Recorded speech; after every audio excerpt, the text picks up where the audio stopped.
বৈষম্য বিরোধী ছাত্র আন্দোলনের তীব্র আন্দোলনের মুখে ১৫ বছরেরও বেশি সময় ধরে ক্ষমতায় আঁকড়ে থাকা শেখ হাসিনা সরকারের পতন ঘটে। শেখ হাসিনা পালিয়ে যান ভারতে। ছাত্রদের এই আন্দোলনের সাফল্যের পর পাকিস্তানেও শুরু হয়েছে ছাত্র আন্দোলন। পাকিস্তানে আন্দোলনের ডাক দিয়েছেন দেশটির শিক্ষার্থীরা।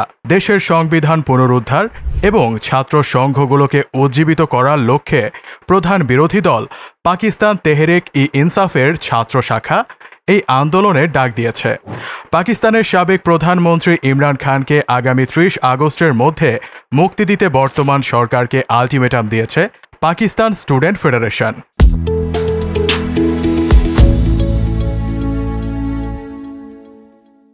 সম্প্রতি বাংলাদেশে বৈষম্য বিরোধী ছাত্র আন্দোলনের নেতৃত্বে শেখ হাসিনা সরকারের পতন হয়েছে।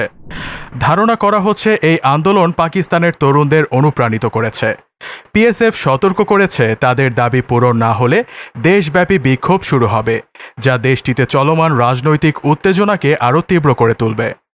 সংবাদ সংস্থা পিটিআইয়ের সূত্রে জানা গেছে, খাইবার পাখতুনখোয়া প্রদেশে একটি উল্লেখযোগ্য সমাবেশের পর মঙ্গলবার ৬ আগস্ট পাকিস্তান তেহরিক-ই-ইনসাফ ঘোষণা করেছে যে তারা ইমরান খানের মুক্তির দাবিতে এই মাসের শেষের দিকে ইসলামাবাদে একটি বিশাল সমাবেশ করবে।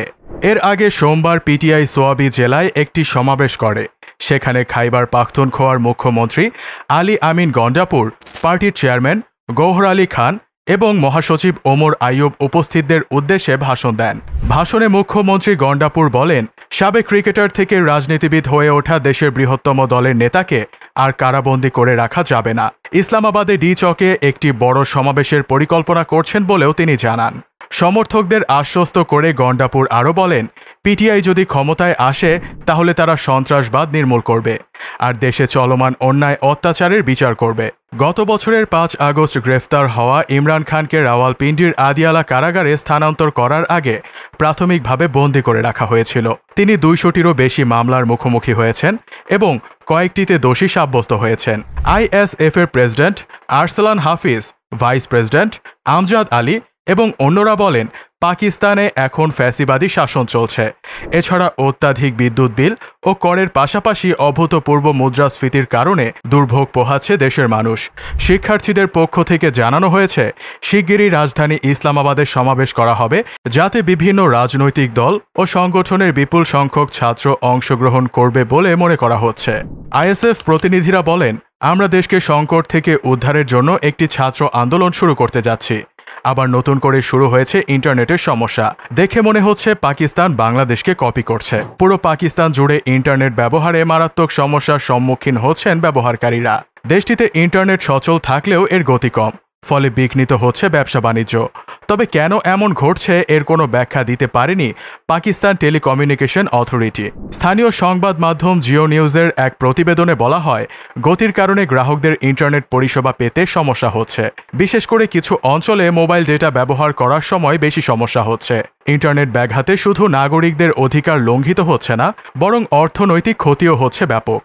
এর কারণে ই-কমার্স এবং রাইড শেয়ার পরিষেবা সহ বেশ কয়েকটি অনলাইন ব্যবসা সীমিত হয়ে পড়েছে। পাকিস্তান সরকার জাতীয় নিরাপত্তা উদ্বেগের কথা উল্লেখ করে ফেব্রুয়ারির নির্বাচনের আগে সামাজিক যোগাযোগ মাধ্যম এক্স ব্লক করে, কিন্তু ব্যবহারকারীরা এখনও ভিপিএন ছাড়া এই সামাজিক যোগাযোগ মাধ্যমটি ব্যবহার করতে পারছে না।